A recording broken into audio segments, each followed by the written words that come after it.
કે અમારા આવેદન પત્ર પહેલેથી મને જાણ કરો કે અમારા આવેદન પત્ર કલેક્ટરે સાહેબ બરાબર તમે મેસેજ બી કરી શકો મારો નંબર બધાના પાસે છે ક્યાંથી હોય બે નવા આવ્યા ભાઈ પાંચે પાંચ જણાનો નંબર મેં લીધો છે અને બધાને આપ્યો છે કલેક્ટર સાહેબ ચિઠ્ઠી રન બાકી નહીં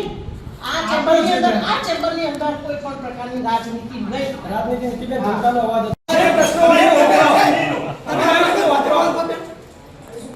આ રાજકીય કરતો અમને પણ ભાજપવાળા બોલો તમને જ કહું અમને છે અમારે ભાજપવાળા કેમ કરે એવું છે ના અમારે તો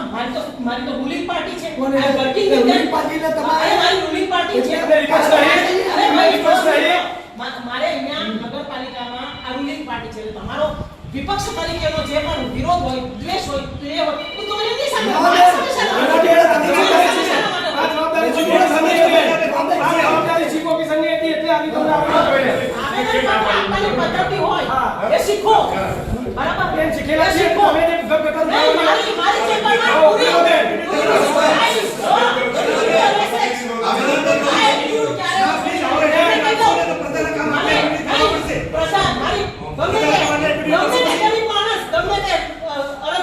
રજૂઆત કરવાવાળો મારી ચેમ્બરમાં એમને આવી શકે છે એનો ક્યારેય નથી એટલે પ્રેમથી સાંભળું છું બરાબર આપતાની સાથે ઘણા લોકો સાંભળે પણ તમને હોય એટીટ્યુડ તો એટીટ્યુડ ઓછો નહીં થાય જ્યાં શિસ્ત નથી ને ત્યાં મારો એટીટ્યુડ આવો છે સમજી લેજો હું ડિસિપ્લિન વગરનું વાતાવરણ સ્વીકારતી નથી